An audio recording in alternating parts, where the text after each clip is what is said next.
Welcome back, everybody, to Let's Talk About Sleep. Here's the book.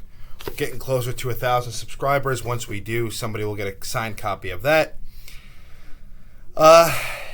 As we always say, these videos are for educational purposes only, and I just want to say thanks to everybody who interacted this past month.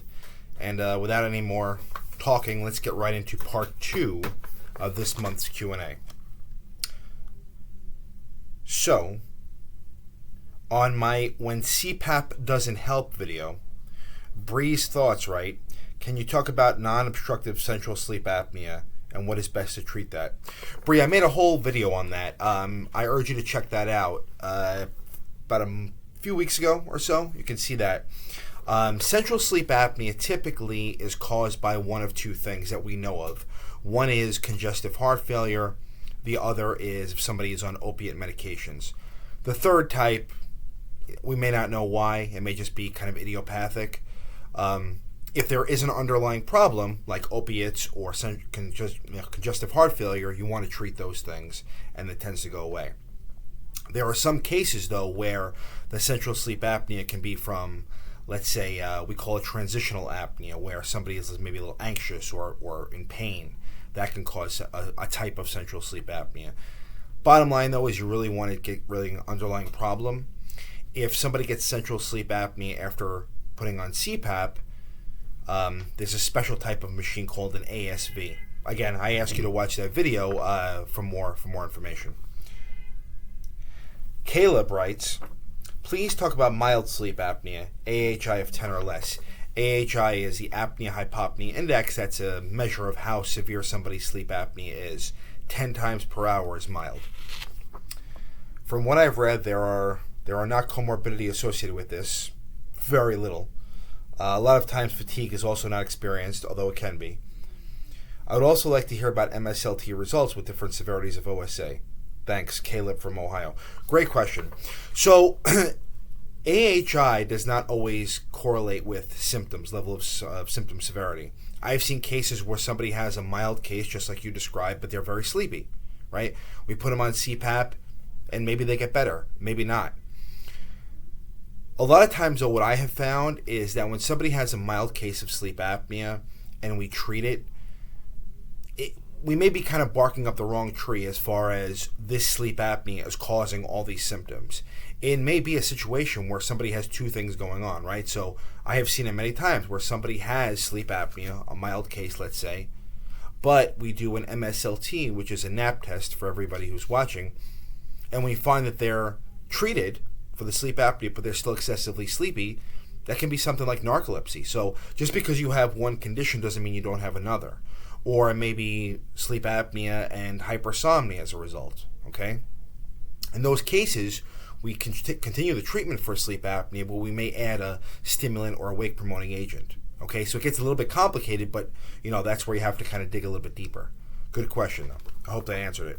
But as far as mild sleep apnea causing health problems, you really don't see that until we get to the more moderate or severe. It's not impossible, but it's much less likely, okay? Ryan writes, if somebody's chief complaint before CPAP was excessive sleepiness and it doesn't improve with CPAP, what else can be done? Just answer that. Good question for both you guys. Sometimes we need to use additional agents like wake-promoting agents, like modafinil, let's say, or armodafinil. The cardioprotective effects are great and all, but if I came to a sleep doctor for being tired and I remain tired after treatment, I'd be quite unsatisfied. That happens. That happens sometimes, and we have to go a little bit further. We may need to do a MSLT, a nap test. I've read that modafinil can be used for persistent excessive daytime sleepiness after CPAP treatment. Is that something you consider? You guys asked very similar questions. Yes, I would, and I have done that before. I would say about 5 to 15% of patients who are adequately treated with CPAP may experience some level of excessive sleepiness. We don't know why. We think there may be damage to the wake promoting region in the brain. It's not entirely clear. But what is clear, though, is that not everybody has that same kind of benefit, and we sometimes have to go a little bit deeper despite having them on the required treatment. So, good question, guys. That's definitely an area of research interest that's being pursued.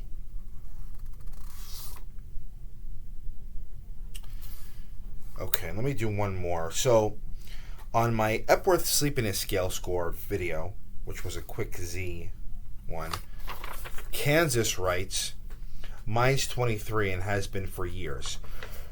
So, just to reiterate for everybody listening, the Epworth sleepiness scale is a subjective score written by a patient or filled out by a patient it's like a scenario, 8 scenarios, and the likelihood that they would fall asleep. So one of them is like sitting quietly in the afternoon after lunch without alcohol, or sitting and talking to someone, and the person rates that as 0, no chance of dozing off, or 3, or up to 3, 1, 2, or 3, high chance of dozing off. So there's 8 scenarios. The max score is 24. You see like 20, 22, 24 when somebody has narcolepsy, or if somebody has very, very, very severe obstructive sleep apnea. Okay, so Kansas, I think that's your name, Kansas. I would definitely talk to a sleep doctor about that, because you could have one of those things. You could have idiopathic hypersomnia. You could have narcolepsy. If you have severe untreated sleep apnea, that's another cause. Okay, there are less common causes outside of that window. Things like depression could do it, or if somebody is like a shift worker, for example, that could do it. But certainly talking to a sleep specialist would be the way to go. So I hope you seek that out. So I'll stop here because I don't like these videos to get too long. We still have a lot to talk about, a lot of great questions. So keep an eye out for the next part. And thank you for everybody who interacted, and keep them coming. And until next time, sleep well.